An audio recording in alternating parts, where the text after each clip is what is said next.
मुझे अपने साथ चलने की अनुमति आपको देनी होगी। किंतु क्या ये नागों के साथ अन्याय नहीं होगा? अमृत पाने के तो वो भी अधिकारी हैं। नागों को इससे वंचित रखकर उन्हें छलना क्या अनुचित नहीं होगा श्री हरि नारायण? यदि आप ऐसा समझते हैं तो ये आपकी सहृदयता है, किंतु नागों को अमृत न देने का एक कारण है, क्योंकि उनमें अत्यधिक विष का वास होता है। इसलिए उन पर विश्वास करना कठिन है कि अमृत प्राप्त करने के पश्चात वो सृष्टि को किस प्रकार आतंकित करेंगे। कदाचित उनके प्रभाव से न केवल मनुष्य जाति अपितु अन्य जीवों का भी विनाश होगा। सृष्टि में असंतुलन उत्पन्न हो जाएगा। इसलिए नाग अमृत पान करने के योग्य नहीं है। इसलिए संसार को व्यर्थ के संकटों से सुरक्षित रखने हेतु हम ऐसा करने के लिए बाध्य हैं। फिर तो आपका कहना उचित है श्री हरि नारायण एवं इंद्रदेव।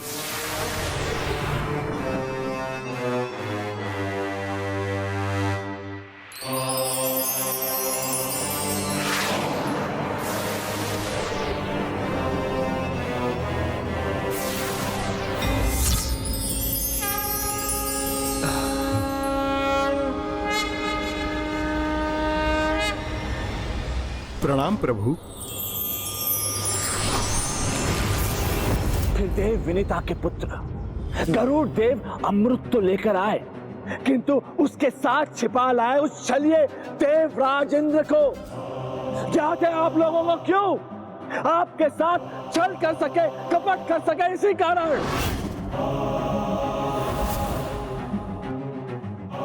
अब ये पूर्ण रूप से हमारे प्रभाव में आ रहे हैं। सफल हो रही हमारी योजना। शीघ्र अति शीघ्र ही अब हम इन समस्त नागों को माया के वशीभूत कर जड़ कर देंगे, ताकि ये नाग दुर्गमासुर के अनुष्ठान में एक कवच का कार्य कर सके। और फिर गरुड़ देव नागलोक पहुंचे और नाग माता देवी कद्रू के समक्ष अमृत कलश प्रस्तुत किया और सदैव के लिए अपनी माता को उनके दास्तां से मुक्त करा दिया। आज से तुम हम नागों की दास्ता से मुक्त हो। पुत्र,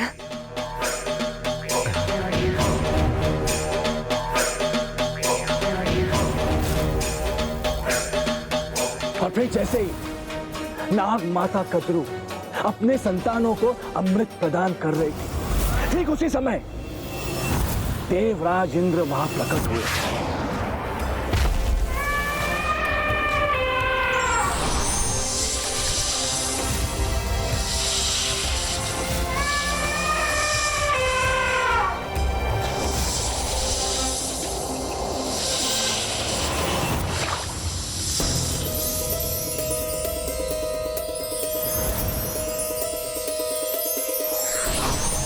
इन छल की हुई बूंदों का जितना लाभ उठा सकते हो उठा लो।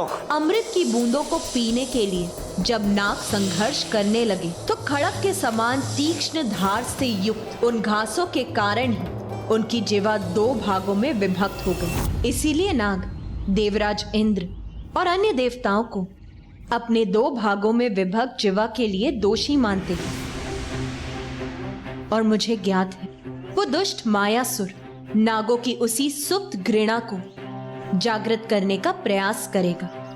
और जब किसी के मन में द्वेष की ऐसी भावना जागृत होती है, तब उसका हृदय, उसकी बुद्धि दोनों विषाक्त हो जाती है। और अमृत के उन कुछ बूंदों से दुर्वा धूप तो पवित्र हो गई, किंतु आप सभी को अमृत प्राप्त नहीं हुआ। यदि कुछ प्राप्त हुआ तो वो था मात्र आपके जीवा का विभक्त होना। अपनी मात्र भक्ति का कितना अनुचित फल प्राप्त हुआ आपको। आपकी विभक्त जीवा। अमृत मंथन में आपके परिश्रम का क्या फल प्राप्त हुआ आपको? आपका विषैला शरीर। और इन सब के लिए उत्तरदायी कौन है? वो दुष्ट देवता।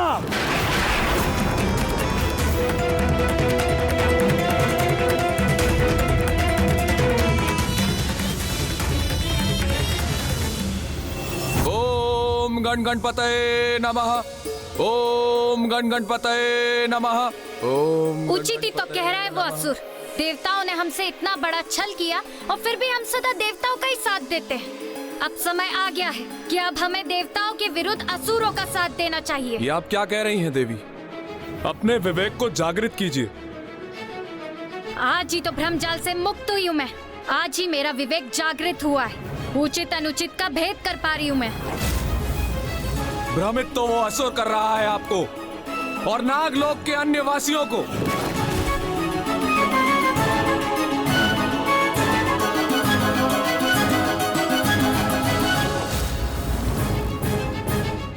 भ्रमित कर रहा है ये असुर हम सबको। इसका कथन सत्यता से रिक्त है। हमारे इतिहास को अपने लाभ के लिए तोड़ मरोड़ कर बोल रहा है ये। सागर मंथन के समय हमें अमृत नहीं विष दिया गया था, क्योंकि नागों के पास अन्य जीवों की तरह भूख प्यास मिटाने के लिए हाथ पैर नहीं होते। इसलिए हम स्वयं को विष से सुरक्षित रखते हैं। और छल नाग माता के साथ नहीं, अपितु उनके द्वारा विंता माता के साथ हुआ था। महादेव ने मात्र एक आभूषण समझकर नहीं, अपितु सम्मान देने के लिए हमें कंठ पर स्थान दिया है। श्री हरि नारायण ने हीन समझकर नहीं, अपितु इस योग्य समझकर अपनी शैया बनाया है। इतना बड़ा सम्मान दिया है हम नागों को उन्होंने। इतना बड़ा सम्मान दिया है हम नागों को उन्होंने।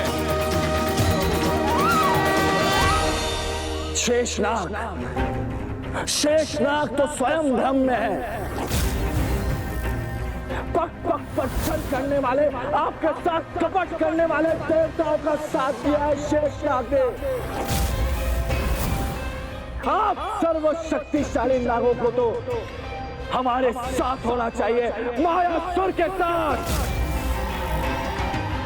जो आपको शक्ति और महानता के पथ पर लेकर जाएगा।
कहां जा रही हैं आप?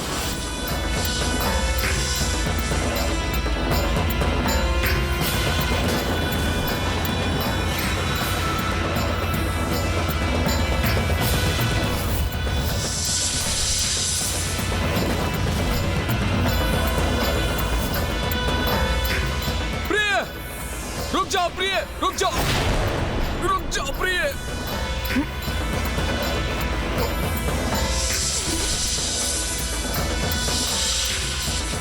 ओम गण गणपतये नमः। ओम गण गणपतये नमः।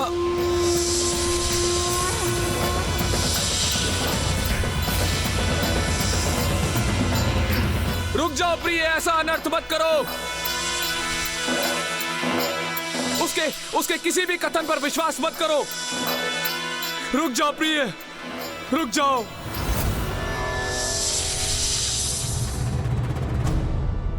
मुझे वचन दीजिए स्वामी, यदि कोई संकट प्रस्तुत हुआ भी तो आप मुझसे पूर्व हमारी संतान की रक्षा करेंगे, भले ही मैं स्वयं आपके विरुद्ध ही क्यों ना जाऊं। मैं वचन देता हूं, यदि ऐसा कुछ हुआ तो मैं सर्वप्रथम अपनी संतान की रक्षा का उपाय करूंगा।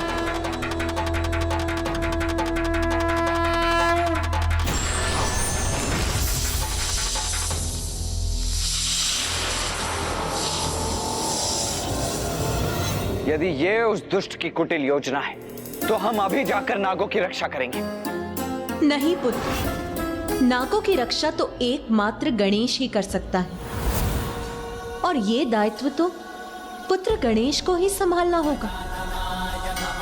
नाग पृथ्वी की मूलाधार में वास करते हैं, और मूलाधार के देवता तो तुम हो पुत्र गणेश। इसीलिए नागों की रक्षा तो तुम्हें ही करनी होगी।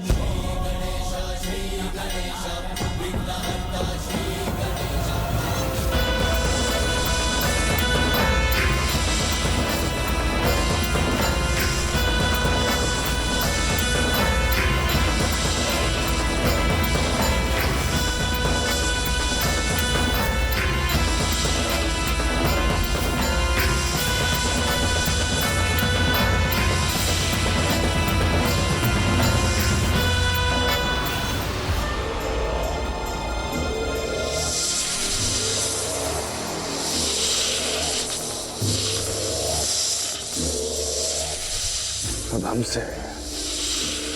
हमसे इन नागों की रक्षा कोई भी नहीं कर पाएगा, कोई भी नहीं। जाओ जाओ और जाकर मिट्टी को अपना आहार बनाओ और इस गुफा में बिछकर जड़ हो जाओ। जाओ। अब हम तुम सभी नागों को हमारी अर्थात मायासुर की गुफा में लेकर जाएंगे, जहां तुम सब मात्र और मात्र हमारी इच्छा अनुसार ही कार्य करोगे।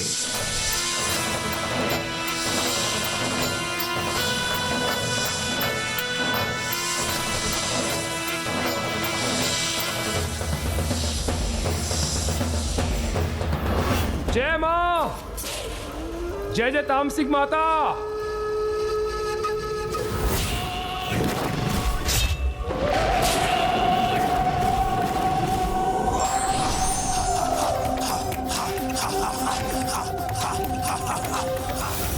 निन्यानवे लाख 99 सहस्त्र 94।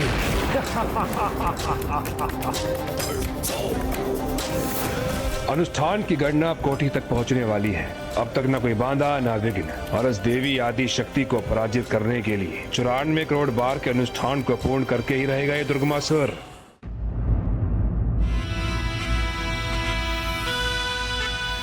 पुत्र गणेश, जैसा कि तुम्हें भली भांति ज्ञात, प्रत्येक जीव कुंडलिनी की शक्ति होती है, जो उसकी रीढ़ के आधार पर स्थित होती है, जहां मूलाधार चक्र भी स्थित। सुप्त कुंडलिनी शक्ति मूलाधार चक्र में मिट्टी खाकर पड़े सुप्त जड़ सर्प के समान स्थित रहती है। किंतु जब ये कुंडलिनी शक्ति जागृत होती है, तब वो मूलाधार चक्र से जीव के शरीर में स्थित सर्वोच्च चक्र, सहस्त्रार चक्र, जो उसके शीश में स्थित होता है, वहां जाकर स्थित हो जाती है, और वो इस अवस्था में एक फन फैलाए नाग के समान प्रतीत होती। जागृत कुंडलिनी के परिणाम स्वरूप ज्ञानोदय से परम ज्ञान की अवस्था में पहुंचने की प्रक्रिया मूलाधार चक्र से ही आरंभ होती है, और मूलाधार चक्र में कुंडलिनी शक्ति को जागृत करने वाले एकमात्र तुम ही हो पुत्र गणेश। मोह माया की मिट्टी से उत्पन्न, सत्य के बोध से वंचित सुप्त कुंडलिनी को तुम अथवा तुम्हारा ध्यान ही जागृत कर सकता है। सुप्त कुंडलिनी शक्ति को ज्ञान की ओर अग्रसर, फन फैलाए सर्प के समान गतिशील अवस्था में तुम ही ला सकते हो पुत्र गणेश, क्योंकि मूलाधार चक्र के स्वामी तुम हो। जीव का तो स्वभाव ही है जन्म धारण करते ही मोह माया में उलझ जाना। मिथ्या माया की मिट्टी को जब उसका अस्तित्व अपना आहार बनाता है, तब उसका मूलाधार चक्र, उसकी वास्तविक ऊर्जा जड़ हो जाती है।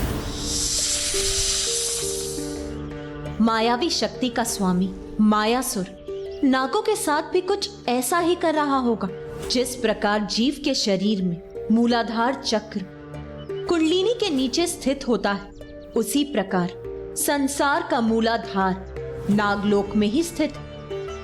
इसीलिए मूलाधार अधिपति प्रथम पूज्य गणेश, तुम ही जाकर नागों को इस माया से मुक्त करो, अन्यथा बहुत देर हो जाएगी।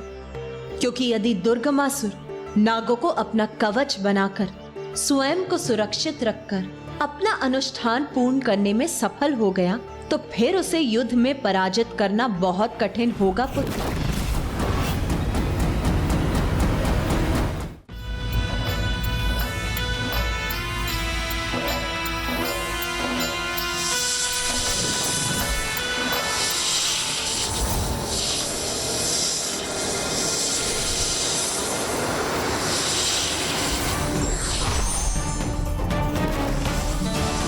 मैं आपको अपनी भावी संतान को संकट में नहीं डालने दूंगा। तो फिर मुझे रोकने का प्रयास करके देख लीजिए नागलोक के अधिपति शेषनाग जी।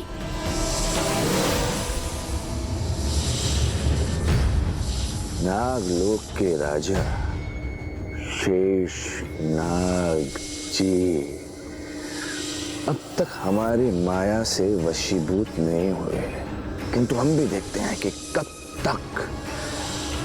तक शेषनाग अपने आप को हमारे माया के प्रभाव से बचा सकता है।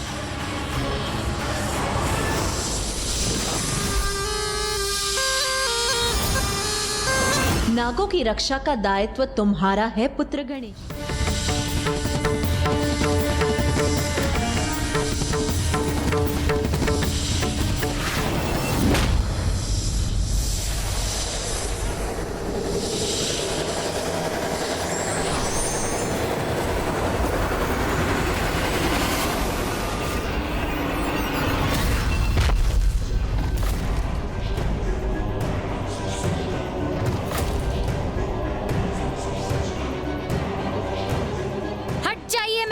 से मुझे मेरे अंड को लेकर आगे बढ़ने दीजिए अपने मार्ग पर। सर्वथा अनुचित है आपका मार्ग देवी, उस पर आपको आगे कैसे जाने दूं? मेरे रहते ये कदापि संभव नहीं। तो फिर मेरा सामना करने के लिए तैयार हो जाइए। मेरे मार्ग की बाधा बनेंगे आप, इसका बहुत भयंकर परिणाम होगा। फिर आप स्थल पर स्थित हो अथवा आकाश में।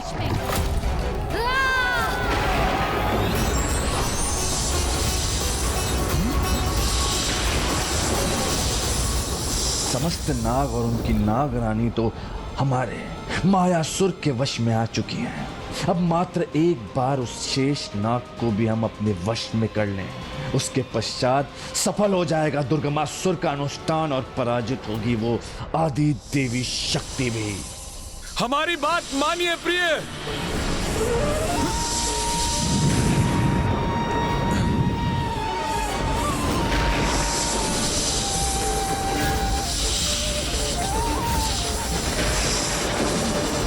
गणेश संसार के समक्ष अपना वो अवतार लेकर प्रकट होगा जो सज्जनों के लिए दया का सागर और दुर्जन पापियों के लिए अत्यंत कठोर और विकराल होगा। एक नवीन अवतार, एक नवीन रूप धारण करेगा गणेश।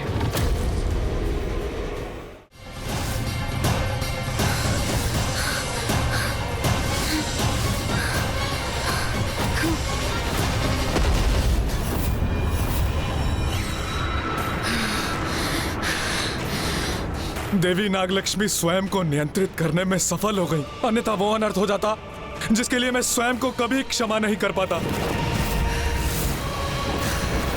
देवी नागलक्ष्मी तो अभी भी अत्यंत क्रोधित प्रतीत हो रही हैं।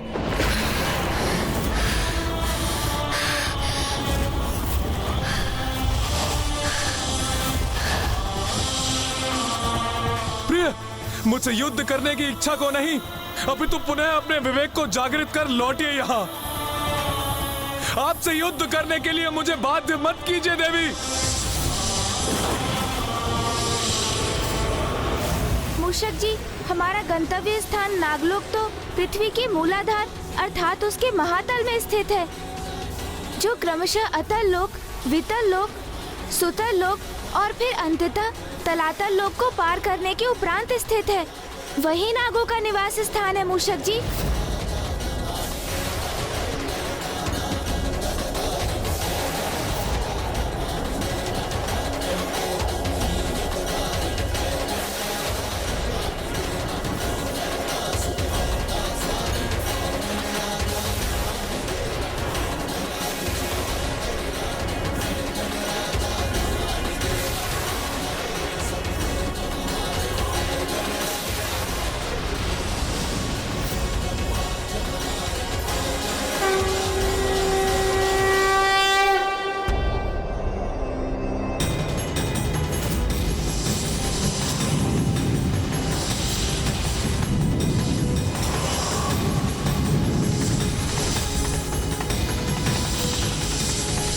रुक जाइए प्रिय। कैसी उलझन है ये। मैं देवी नागलक्ष्मी को विजयी नहीं होने दे सकता, क्योंकि यदि ऐसा हुआ तो वो स्वयं भी उस असुर के माया जाल में उलझी रहेंगी और हमारी संतान का भी वही परिणाम होगा।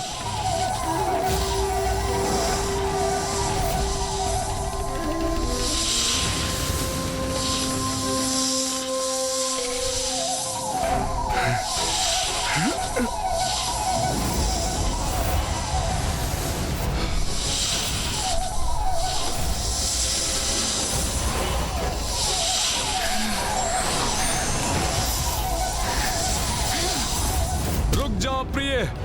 छोड़िए मुझे।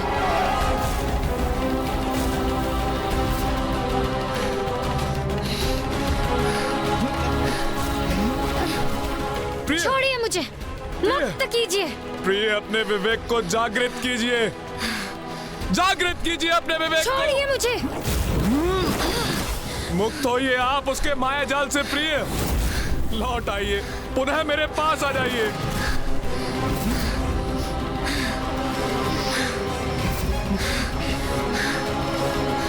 आप पर छाया ये माया का भ्रम नष्ट करने के लिए आपको यहाँ से दूर ले जाना होगा मुझे।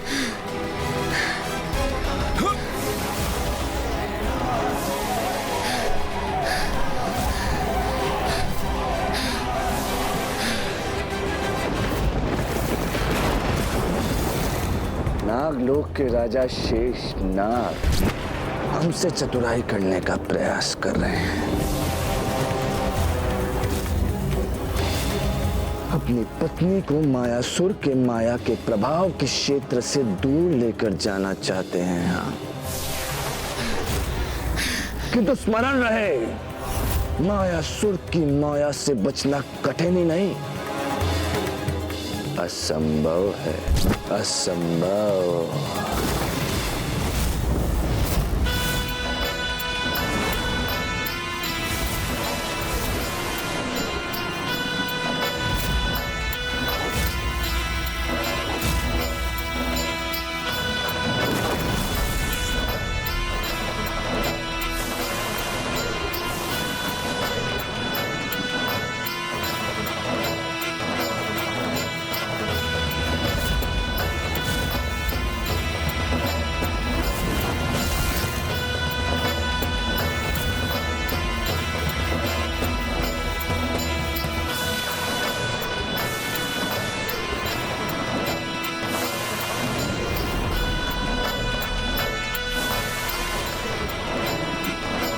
उस दुष्ट ने तो अपनी माया के प्रभाव में वृद्धि कर दी, अब मुझ पर भी उसका प्रभाव हो रहा है।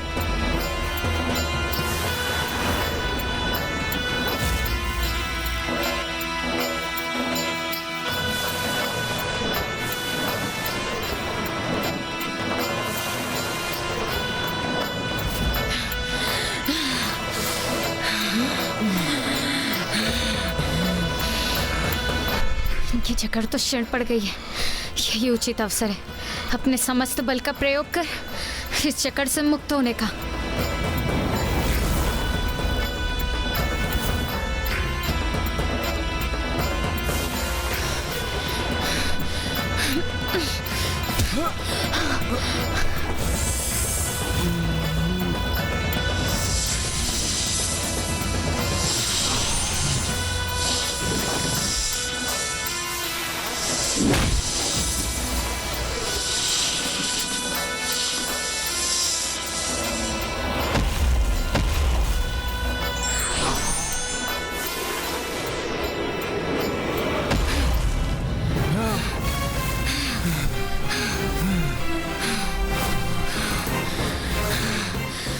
प्रभु के मंत्र के उच्चारण में ही मेरी रक्षा निहित है।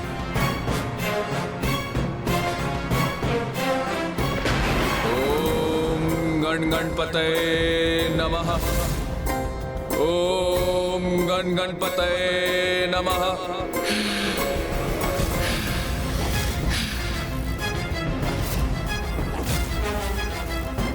नहीं, हमारी भावी संतान संकट में है, मुझे शीघ्र कुछ करना होगा।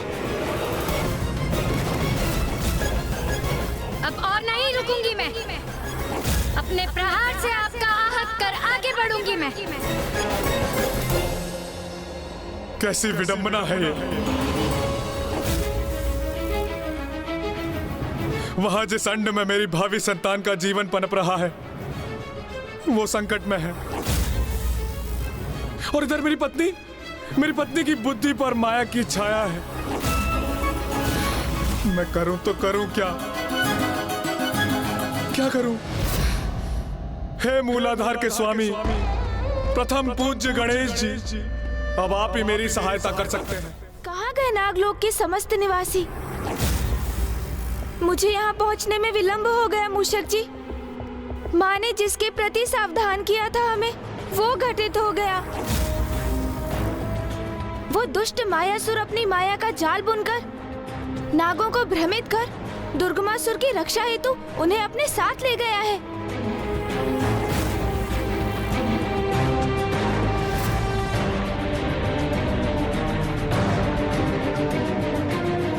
हमें उन्हें शीघ्र ढूंढकर शेषनाग जी के साथ देवी नागलक्ष्मी की अंड की रक्षा भी करनी है।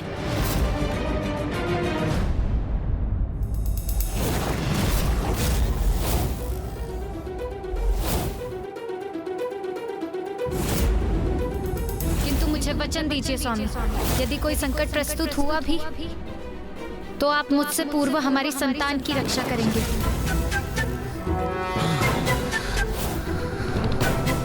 देवी नागलक्ष्मी की भी यही इच्छा थी कि मैं सर्वप्रथम अपनी भावी संतान की रक्षा करूं, अर्थात सर्वप्रथम मुझे हमारे इस अंड की रक्षा के लिए तत्पर होना चाहिए।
नहीं प्रिय, आपकी सुरक्षा की चिंता सता रही है मुझे।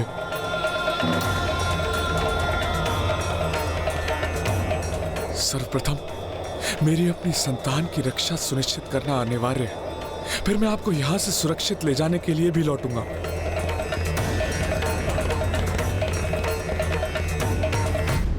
भ्रम, ये कैसा भ्रम है तुम्हें नागलोक के राजा शेषनाग जी, कि तुम मायासुर की मायावी ध्वनि से बच के सुरक्षित रह सकोगे। देखो कैसे हमारी भीषण ध्वनि का प्रबल प्रभाव होगा तुम पे। समय आ गया है अपनी शक्तियों में वृद्धि करने का।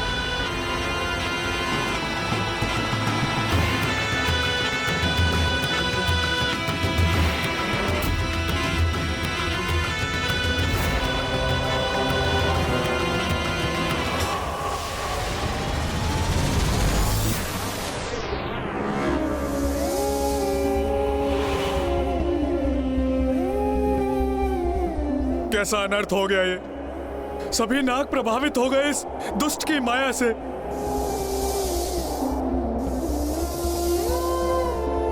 बस मैं शेषनाग ही शेष रहा हूं अब।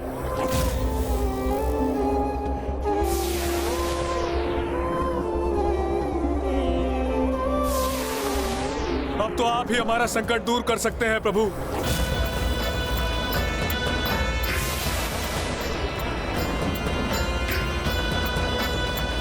तो क्या आप गणेश जी, उस वरदान के पूर्ण होने का समय आ चुका है जो आपने मुझे दिया था?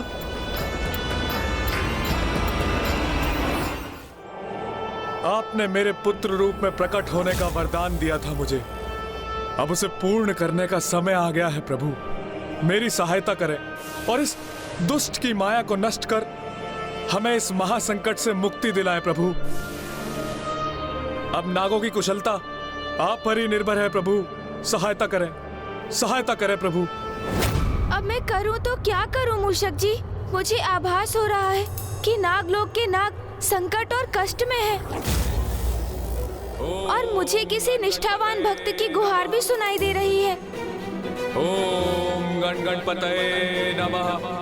ओम गण गणपतये नमः। ओम गण गणपतये नमः।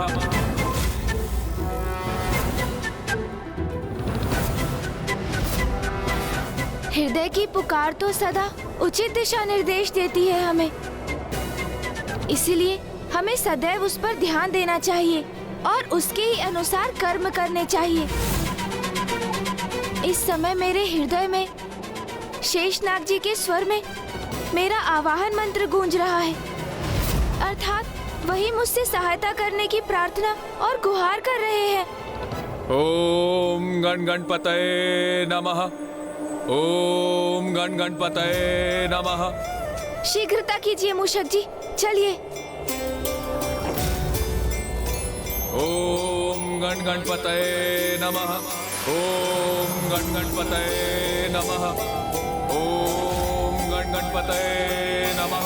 ओम गण गणपतये नमः।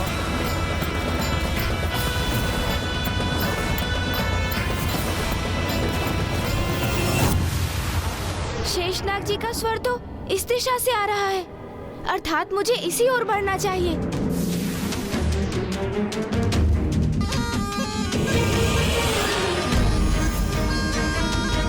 ओम गण गणपतये नमः। ओम गण गणपतये नमः। ओम गण गणपतये नमः। ओम गण गणपतये नमः। ओम गण गणपतये नमः।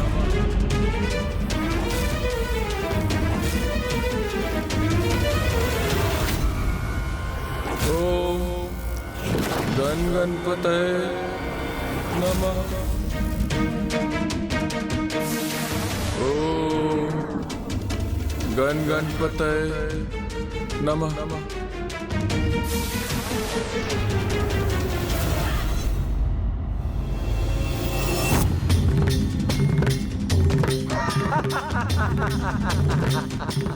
कहा था ना हमने शेषनाग कि हमारी माया से तुम्हारी रक्षा कोई नहीं कर पाएगा, कोई भी नहीं।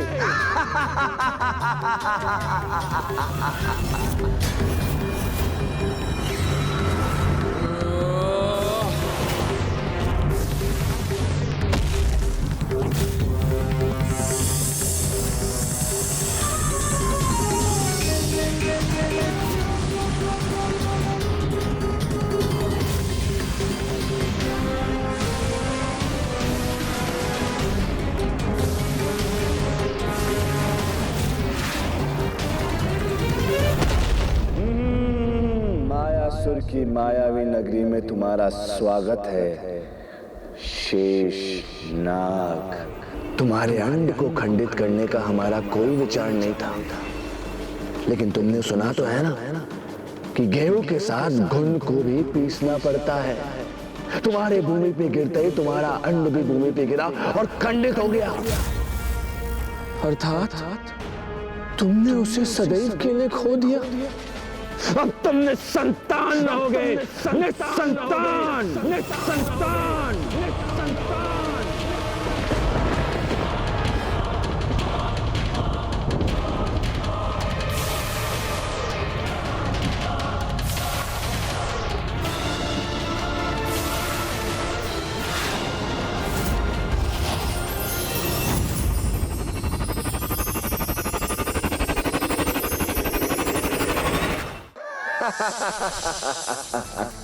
तुम्हारे अंड ने खंडित होकर मिट्टी का स्वाद ले ही लिया और अब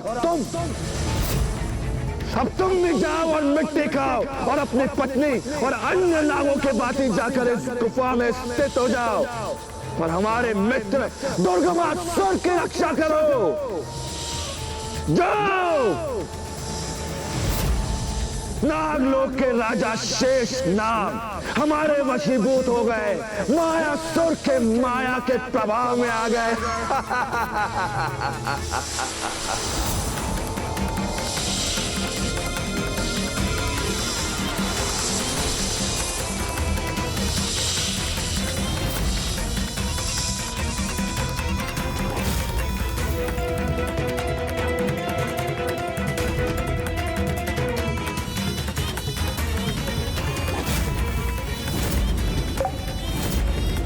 जय माता, जय जय तामसिक माता। दुर्गमासुर हमारे परम मित्र, संसार के समस्त नाग जड़ अवस्था में तुम्हारे समक्ष तुम्हारी रक्षा के लिए उपस्थित हैं। और अब इस संसार में ऐसा एक नाग भी शेष नहीं है जो सचेत अवस्था में है। शीघ्र, अति शीघ्र ही अपना अनुष्ठान पूर्ण करो और इस संसार में अजर, अमर, अविनाशी बन जाओ। हम बन जाएंगे नागलोक के राजा।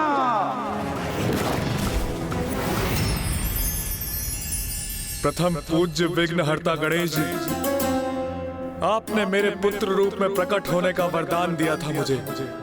अब उसे पूर्ण करने का समय आ गया है प्रभु, मेरी सहायता करें। नागों की रक्षा के लिए एकमात्र पुत्र गणेश ही कर सकता है, क्योंकि मूलाधार चक्र के स्वामी तुम हो। इसीलिए नागों की रक्षा का दायित्व तुम्हारा है पुत्र गणेश। इसीलिए नागों की रक्षा का दायित्व तुम्हारा है पुत्र गणेश।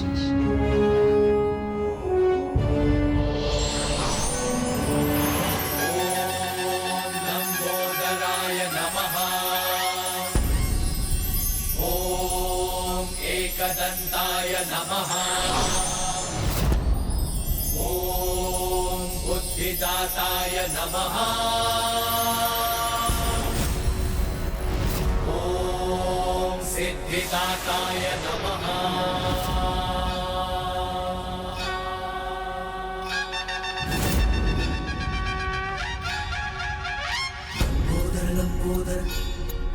क्या हुआ नाग? प्रथम पूज्य गणेश का लंबोदर अवतार धारण करने का समय आ गया है।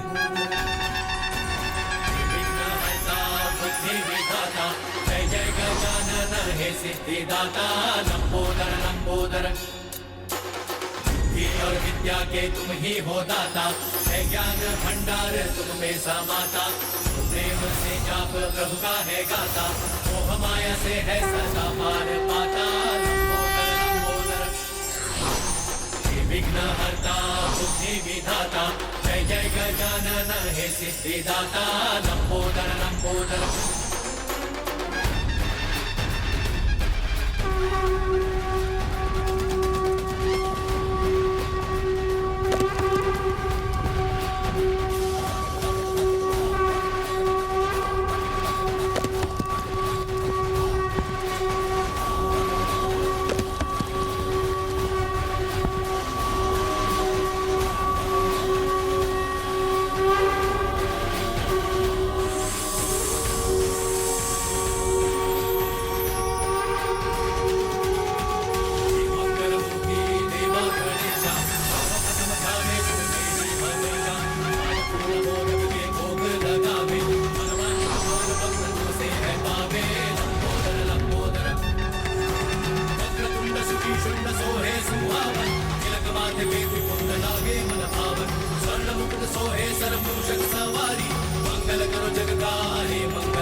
मनोहे सुहावन तिलक माथे पे कुंड लागे वर भावन लंबोदर लंबोदर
ब्रह्मादिदेवः परिसेव्यमाननं सिद्धैर्युतं तं प्रणमामि देवं सिन्दूरवर्णं द्विभुजं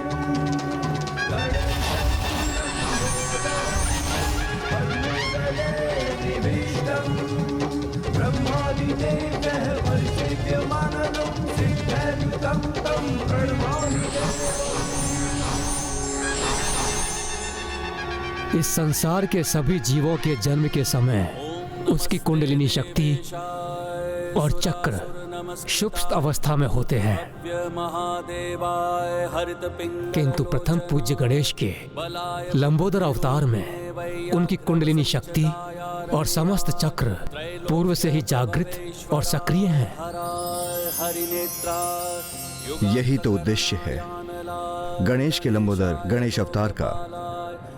सभी सुप्त पड़े नागों को ही नहीं, उनकी कुंडलिनी शक्ति को जागृत करने का भी दायित्व निभाएगा और उसका लंबा उदर उसकी अत्यंत अद्भुत और दिव्य लीला के उजागर होने का भी कारण बनेगा। भीमाय भीम पराक्रमाय ओम नमो। शेषनाग जी, आपको दिए वरदान के अनुसार अवतार ले चुका हूँ मैं। अब मैं वहाँ शीघ्र पहुँचकर आपको और अन्य नागों को मायासुर की माया से मुक्त कराऊंगा। आपको और अन्य नागों को मायासुर की माया से मुक्त कराऊंगा। ये कैसा अनिष्टकारी आभास हुआ हमें, जैसा किसी ने हमारे विनाश की घोषणा की हो।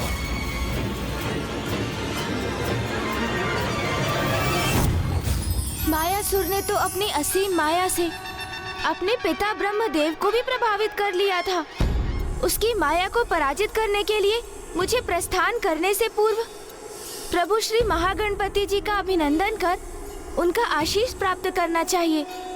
वही मुझे इस कठिन कार्य में सफलता प्रदान करवाने में सहायक बनेंगे।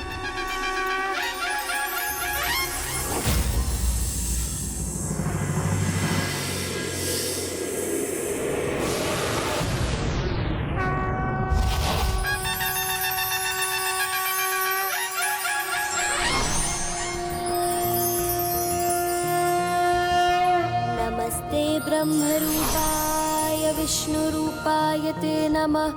नमस्ते रुद्ररूपाय करिरूपाय ते नमः।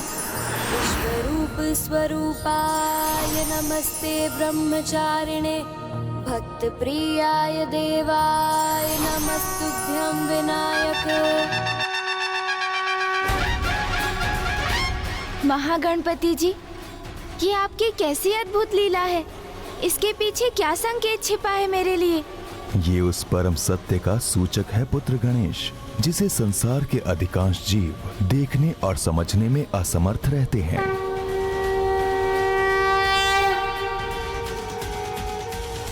ब्रह्मांड के कण कण में मेरा ही वास है और सभी में मेरा अंश व्याप्त है। इसलिए संसार में सजीव और निर्जीव जो भी हैं, वो मैं ही तो हूँ।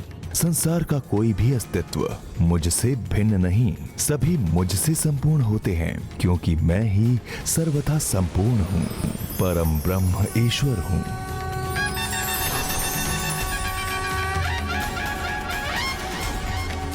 ईश्वर के साथ सभी की एकात्मकता का यह गूढ़ रहस्य समझने में असमर्थ है वो मायावी मूर्ख मायासुर, क्योंकि वो तो स्वयं को ईश्वर से, अन्य जीवों से पृथक मानता है। इसलिए उन्हें कष्ट पहुंचाने के लिए उन पर अपनी तुच्छ माया का प्रयोग कर उन्हें अकारण कष्ट देने का पाप करता है। उस अहंकारी को ज्ञात ही नहीं कि उसकी माया से भी सर्वोच्च एक माया है, गणेश माया, जिसका प्रयोग कर तुम उसकी तुच्छ माया को परास्त करो पुत्र। गणेश माया प्रभु? हाँ पुत्र, सांसारिक माया मुझसे ही उत्पन्न होती है। उसी माया से प्रभावित हो संसार के प्राणी निज स्वार्थ एवं सांसारिक सुख समृद्धि प्राप्त करने के लोभ में आकर उचित पद से भ्रमित हो जाते हैं, भूल जाते हैं कि उनकी आत्मा स्वयं मेरी अर्थात परमात्मा की ही तो अंश है, मेरी ही स्वरूप है। किंतु जब वो मेरी भक्ति करते हैं तो मेरी ही शक्ति से माया भ्रम मिट जाता है, उनमें पुनः मुझसे एकात्मकता का भाव जागृत होता है और उन्हें भान होता है कि वो स्वयं सतचित आनंद आत्मा है। तुम मेरे अवतार हो गणेश, इसलिए माया उत्पन्न करने की शक्ति तो तुम में भी है। गणेश माया के धनी हो तुम, जिस गणेश माया से तुमने नारायण का शंख धारण कर लिया था, और जगत के पालनहार नारायण, जिनसे संसार का कोई क्रियाकलाप छुपा नहीं, उन्हें उसका आभास भी नहीं हुआ। और इस अवतार में तो तुम्हारी कुंडलिनी शक्ति पूर्व से ही जागृत है, इसलिए तुम्हारे भीतर गणेश माया का समावेश भी आरंभ से ही है। तुम्हें तो बस उसका प्रयोग मात्र करना है।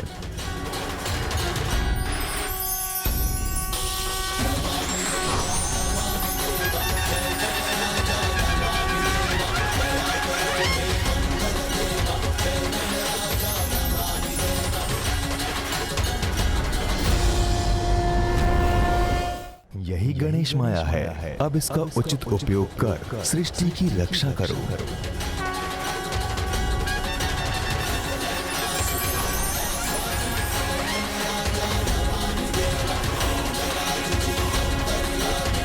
प्रणाम महागणपति जी।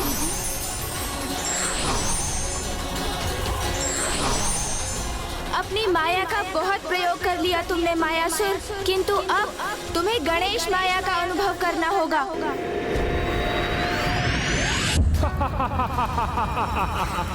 1 करोड़।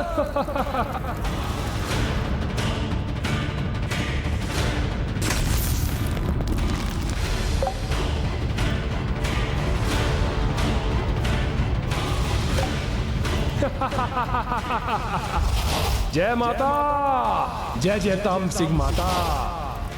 मेरे अनुष्ठान का लाभ हो रहा है, मुझे वृद्धि हो रही है मेरी शक्ति में। अब कोई नहीं रोक सकता मुझे। जय जय माता, जय जय तामसिंह माता।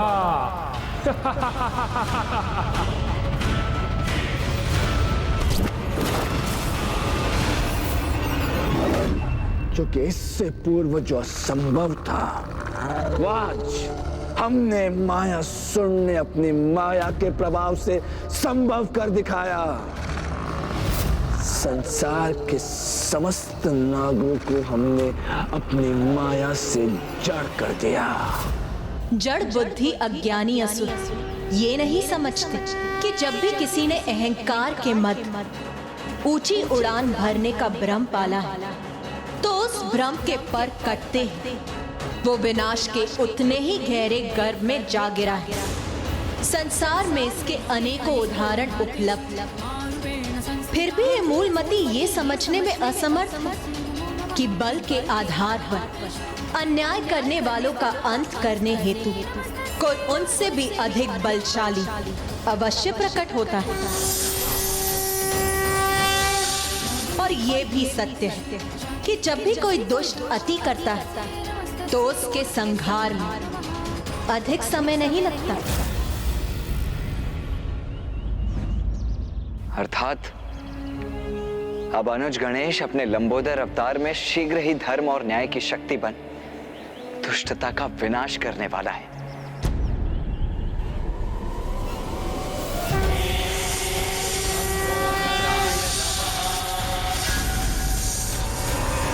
तो यही है वो दुष्ट मायावी मायासुर। तुम्हारा मित्र मायासुर तुम्हें अपने लक्ष्य से विचलित नहीं होने देगा। मित्र, तुम निश्चिंत हो जाओ और निश्चिंत होकर अपना अनुष्ठान पूर्ण करो और बन जाओ संसार के सर्वशक्तिशाली असुर।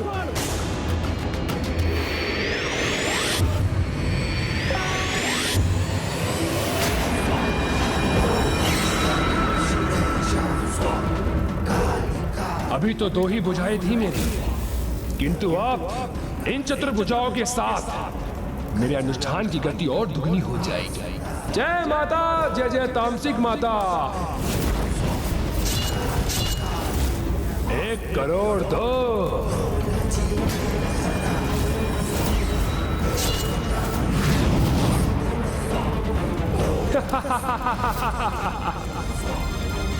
एक करोड़ 3।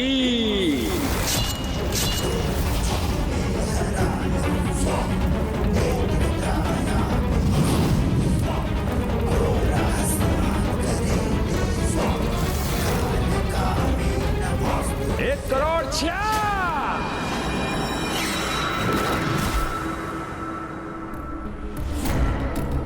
उत्तम, अति उत्तम। मित्र, इसी प्रकार अपना अनुष्ठान करते रहो। तुम्हारा ये मित्र तुम्हारे अनुष्ठान में कोई बाधा नहीं आने देगा। हमने संसार के समस्त नागों को जड़ अवस्था में यहाँ उपस्थित किया है। और तो और नागलोक के राजा शेष नाग भी यहाँ उपस्थित हैं। मित्र, अब इस संसार में कोई भी नाग शेष नहीं रहा। निश्चिंत हो जाओ और अपना अनुष्ठान शीघ्र, अति शीघ्र पूर्ण करो। किंतु मैं तो शेष हूँ अभी, सर्वथा कुशल और पूर्ण रूप से चेतन अवस्था में।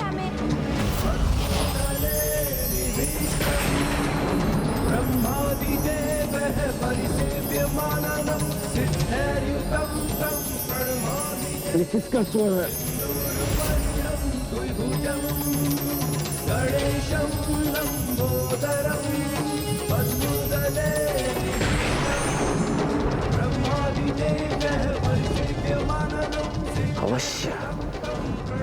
अवश्य कोई न कोई हमारे समीप आ रहा है, किंतु हमें स्पष्ट दिखाई क्यों नहीं दे रहा?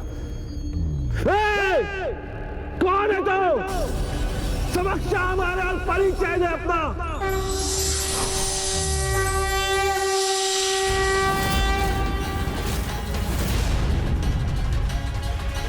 अरे, आपने मुझे नहीं पहचाना? मैं तो एक छोटा सा नाग हूँ। देखिए देखिए।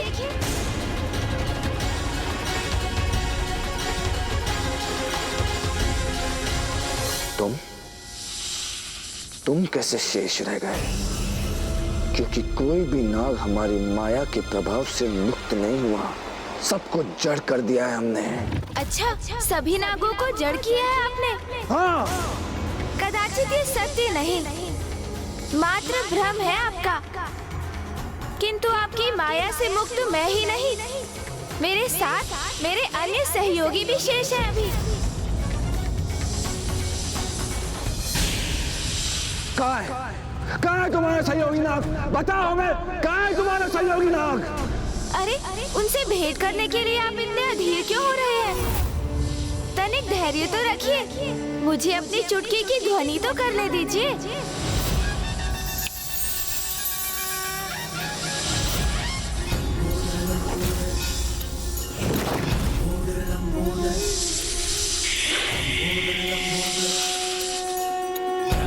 सारा उदर में समायो, मायासुर की माया पर में मिटायो।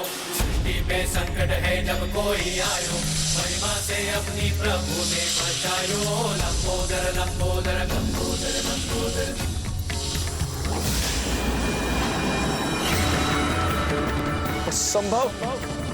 असंभव है ये।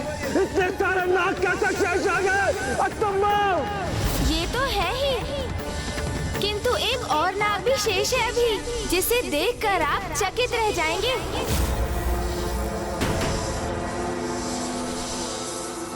हाँ, एक अत्यंत विशेष नाग शेष है भी। कौन है? कहाँ है वो? आप और कौन? आप ही तो स्वयं एक नाग ही है।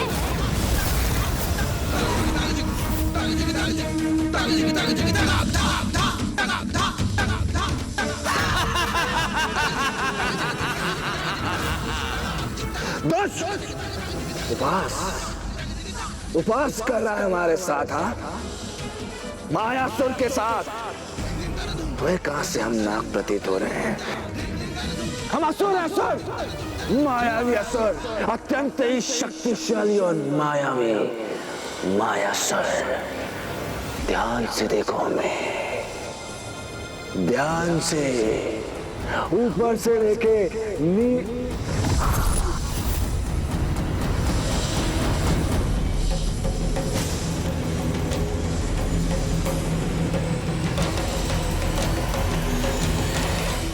का आभास हो रहा है मुझे।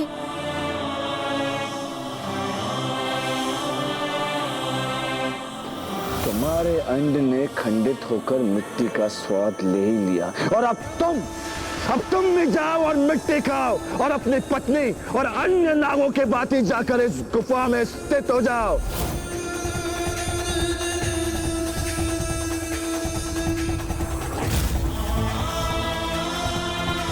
इनके इस कष्ट का कारण ये दुष्ट मायासुर है। इसका परिणाम इसे भुगतना ही होगा। जब आपको ये ज्ञात हो ही गया है कि आप एक नाग हैं, तो स्मरण कीजिए, दुर्गमासुर नागों से क्या करवाना चाहते थे? मिट्टी को अपना आहार बनाओ और जड़ हो जाओ। तो फिर आपको किसकी प्रतीक्षा है? चलिए चलिए, अब अविलंब दुर्गमासुर की इच्छा पूर्ण कीजिए। हाँ, अवश्य हम दुर्गमासुर की इच्छा पूर्ण करेंगे। अवश्य, हाँ, अवश्य, ये उचित है। अब हम भी एक नाग के समान रेंगते हुए जा रहे हैं, और कितने असंख्य नाग हैं यहाँ।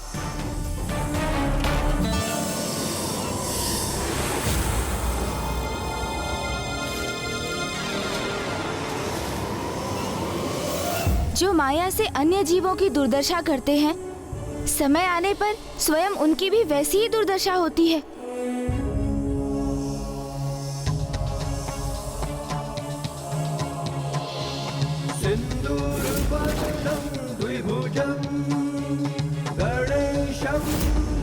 हम भी मिट्टी खा के जड़ हो जाएंगे। दुष्ट असुर, आपने अपनी माया का प्रयोग कर नागों को मिट्टी को अपना आहार बनाने पर विवश किया। इसलिए माया के प्रभाव से मैंने भी आपकी ये दुर्दशा कर दी। हम भी मिट्टी खा के जड़ हो जाएंगे। क्योंकि जो किसी अन्य को अपने हाथ विषपान कराते हैं, उन्हें इसका भी आभास अवश्य होना चाहिए कि उनके हाथों में उनके द्वारा वो धारण किया विष उनके भी प्राणों के लिए घातक सिद्ध हो सकता है। हम जड़ हो रहे हैं। हम भी एक नाग हैं, नाग।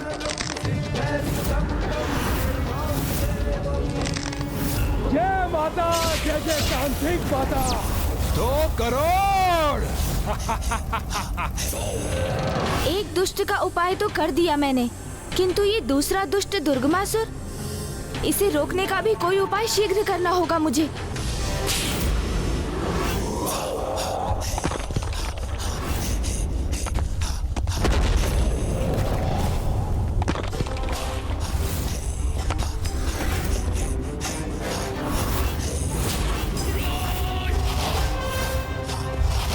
ये तो अभी आरंभ है। प्रत्येक एक अनुष्ठान के उपरांत इस गुफा में इस प्रकार एक हिमलंब यूं ही गिरता रहेगा। अभी तो 2 ही गिरे हैं, अर्थात अभी 2 करोड़ अनुष्ठान पूर्ण किए हैं और 92 करोड़ शेष हैं। किंतु अभी मैं शीघ्र ही संपन्न कर लूंगा। मेरे शत्रुओं, दुष्ट देवताओं, कल्पना करो, जब यहाँ एक भी हिमलम शेष नहीं बचेगा तब मैं सर्वशक्तिशाली बन जाऊंगा और तुम मुझसे कहीं छिप नहीं सकोगे। और अब ऐसा होने में कोई भी बाधा उत्पन्न नहीं हो सकती। और अब ऐसा होने में कोई भी बाधा उत्पन्न नहीं हो सकती। अब और अधिक विलंब करना उचित नहीं। मुझे अभी इसी क्षण इसके अनुष्ठान को रोकने का उपाय करना होगा, अन्यथा वो दुष्ट इस अनुष्ठान से यदि अजेय हो गया तो माता आदि शक्ति के लिए भी उसका वध करना असंभव हो जाएगा।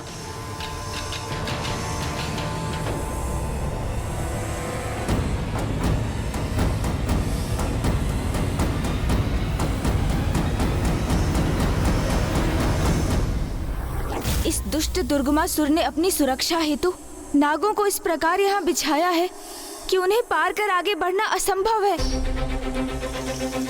इसलिए सर्वप्रथम मुझे नागों को जागृत करना होगा, और जिसके लिए मुझे उनकी कुंडली शक्ति को गतिशील करना होगा। तभी उनके भीतर स्थित माया रूपी मिट्टी बाहर आ सकेगी और ये उसके प्रकोप से मुक्त हो सकेंगे।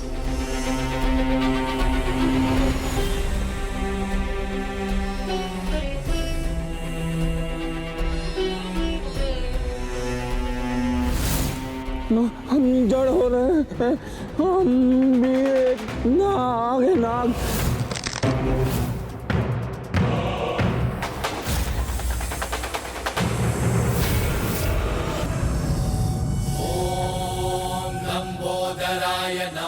अब अपनी ऊर्जा से मैं इनके मूलाधार चक्र को प्रभावित करूंगा। ओम गण गणपते नमः। ओम गण गणपते नमः। ओम सिद्धिदाताय नमः। इस मंत्र का उच्चारण इनके प्रथम चक्र अर्थात मूलाधार चक्र को क्रियान्वित करेगा, और मूलाधार चक्र के जागृत होने से तो प्राणी भयमुक्त हो जाते हैं। उनकी प्राण शक्ति में सजगता और सकारात्मकता का संचार होता है। ओम गण गणपते नमः। ओम गण गणपते नमः। ओम गण गणपते नमः। मूलाधार चक्र के जागृत होने से ही कुंडलिनी शक्ति भी जागृत होकर गतिशील होती है।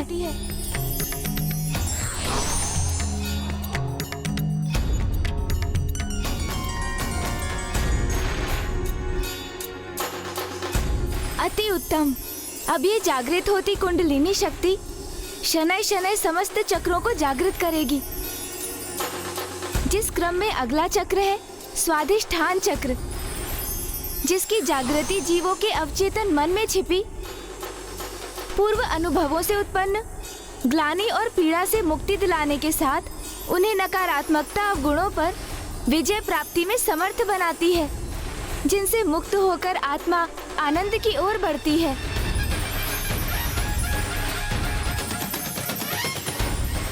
अगला चक्र है मणिपूरक चक्र। जब मणिपूरक चक्र जागृत होता है तो जीव किसी भी प्रकार की व्यर्थ लज्जा का अनुभव नहीं करता। उसकी इच्छा शक्ति प्रबल होती है और वो कर्मठ हो जाता है। फिर हृदय स्थान पर स्थित अनाहत चक्र, जो दुख और अवसाद के अनुभवों को मिटाता है और सभी जीवों के प्रति स्नेह भाव उत्पन्न करता है। इसके पश्चात विशुद्ध चक्र, जो असत्य के भ्रमजाल को मिटाकर सत्य का बोध कराता है। उसके उपरांत स्थान है अजना चक्र का, जिसकी जागृति के परिणाम स्वरूप किसी भी प्रकार की माया के प्रभाव से प्राणी मुक्त होता है और उसे सत्य का ज्ञान प्राप्त करने की अंतर्दृष्टि प्राप्त हो जाती है।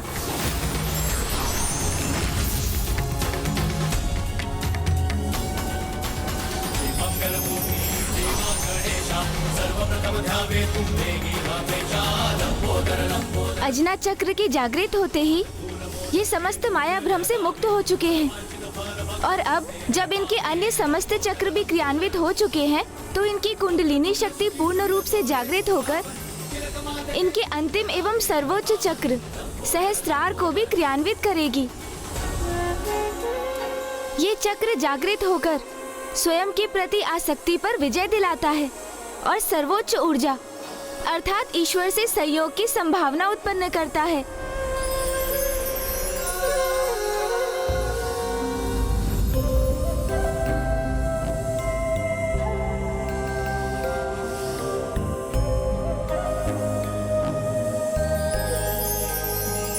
आप कौन है प्रभु?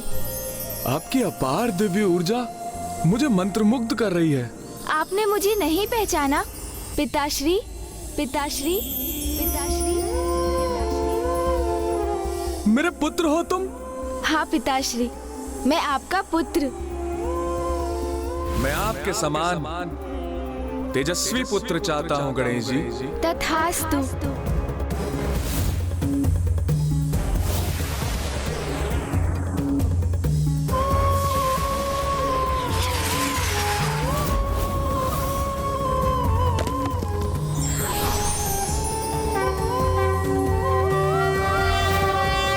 आपने मुझे दिए वरदान को फलित किया प्रभु। मेरे पुत्र रूप में जन्म लेकर आपने मुझे धन्य कर दिया प्रभु।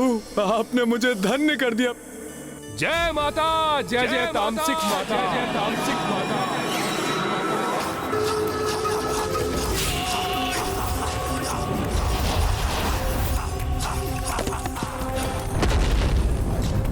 अब और अधिक शक्तिशाली हो गया हूं मैं।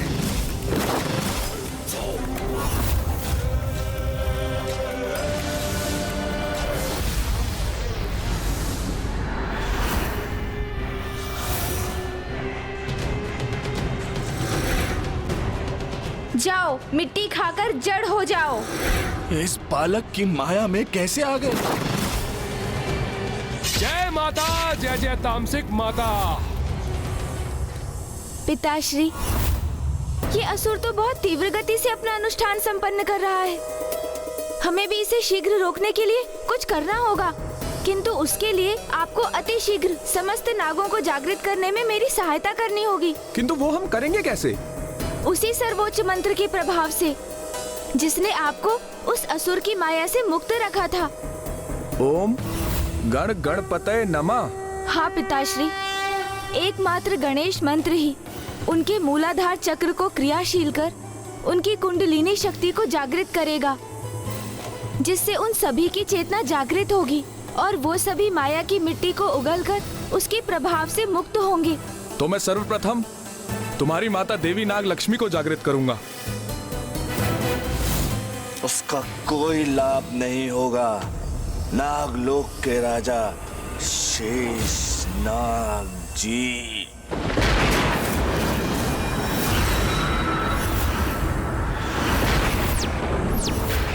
ओह, तो बहुत शीघ्र ही माया के प्रभाव से मुक्ति प्राप्त कर ली आपने। हाँ मायावी बालक, क्योंकि तुम्हारी तुच्छ माया ने हमारे शरीर के मात्र एक भाग को ही प्रभावित किया था।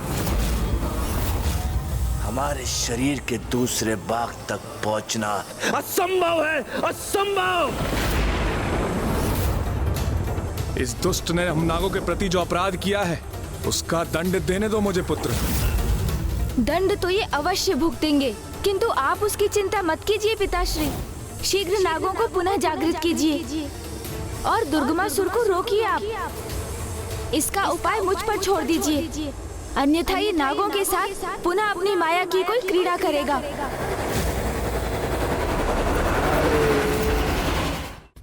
बालक, माया की कोई क्रीड़ा हम करेंगे। माया की तुच्छ क्रीड़ा तो तूने की है और अपने आप को अत्यंत बड़ा मायावी समझता है। कदाचित भूल रहे हैं आप, जिसे आप बालक पुकार रहे हैं उसी ने आपको मिट्टी खाने पर विवश कर दिया था, और अब मैं धूल भी चटाऊंगा आपको।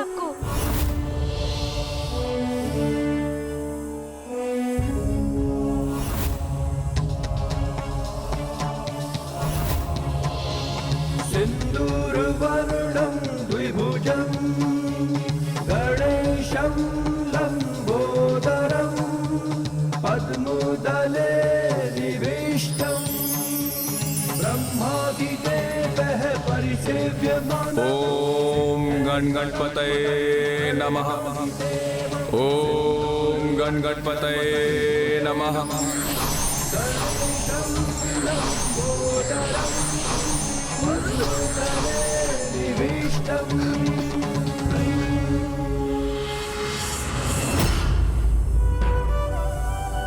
ये क्या हो गया था मुझे? मैंने अपने ही स्वामी और अजन्मे शिशु को आहत करने का प्रयास किया। स्वामी, हमारा अंड कहाँ है? वो सुरक्षित तो है ना?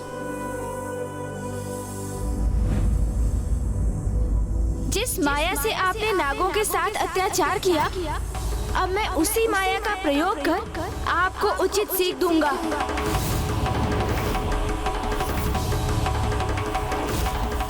मुख गज का धारण किया है तुमने और नागों के शुभ चिंतक बने बैठे हो, उनकी रक्षा कर रहे हो। ये कैसी माया है तुम्हारी बालक? वही माया दुष्ट असुर जो आपकी आसुरी समझ के परे है।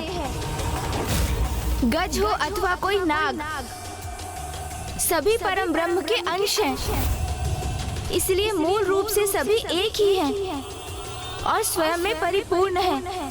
बस बस मायावी बालक, बस।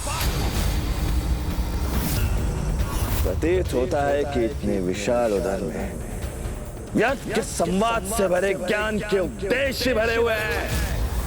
इसी कारण अनर्गल प्रलाप किए जा रहे हो। समय तो आने दीजिए, ये भी ज्ञात हो जाएगा आपको कि इस उदर में क्या क्या भरा है।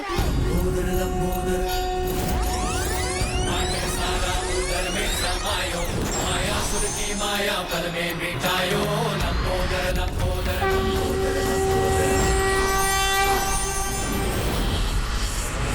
अब मात्र देख हम कैसे अपने माया के प्रभाव से तुझे अपना दास बनाएंगे।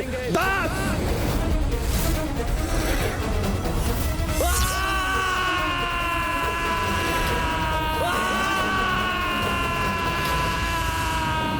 इस असुर ने ऐसी ही तरंगों का प्रयोग कर हम सभी नागों को प्रभावित कर दिया था। इसलिए मेरी तो यही प्रार्थना है कि ये हमारे पुत्र को प्रभावित ना कर सके। हमारा पुत्र?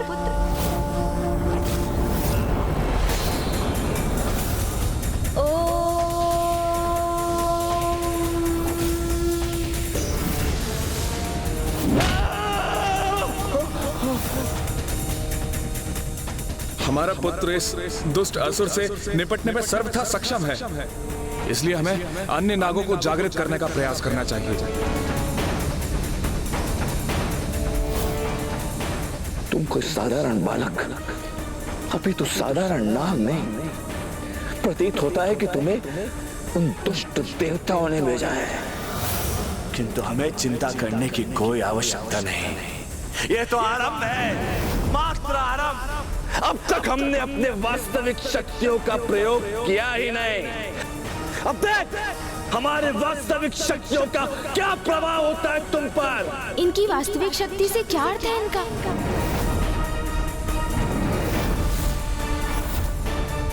ओह, समझा, इनकी प्रतिमा जिसका इन्होंने निर्माण करवाया था। मैंने भी सर्वोच्च मंत्र का पूर्ण उच्चारण कहाँ किया है अभी, इसलिए कीजिए अपनी संपूर्ण शक्ति का प्रयोग। तुम्हारा ये आत्मविश्वास तुम्हारे अंत का कारण बनेगा, मायावी बालक।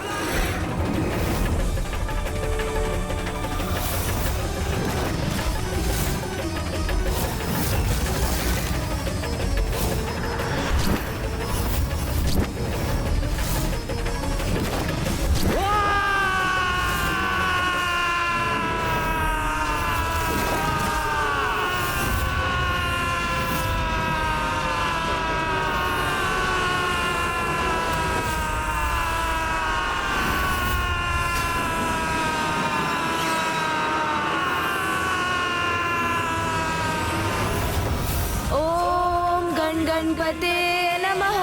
ओम गणपते नमः।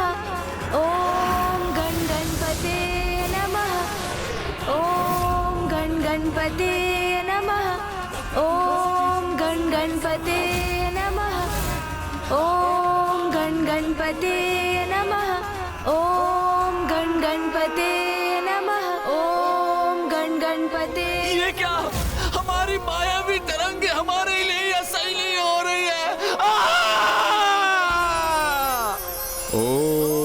गण गणपतये नमः। ओम गण गणपतये नमः। ओम गण गणपतये नमः।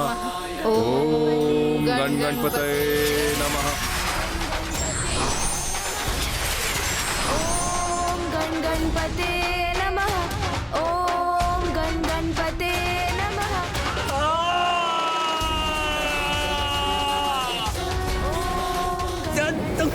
हो रहा है हमें। ओम गण गणपते नमः। ओम गण गणपते नमः। ओम गण गणपते नमः। ओम गण ऐसा प्रतीत होता है कि हमारा शीश फट जाएगा और असंख्य भागों में छिन्न भिन्न हो जाएगा। ओम गण गणपते नमः। ओम गण गणपते नमः। ओम गणपते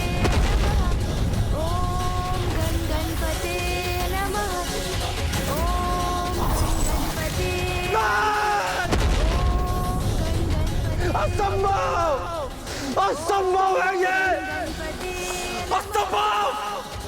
हमारी प्रतिमा में हमारी मायावी शक्तियों का संग्रह था, उसे भी खंडित कर दिया तुमने।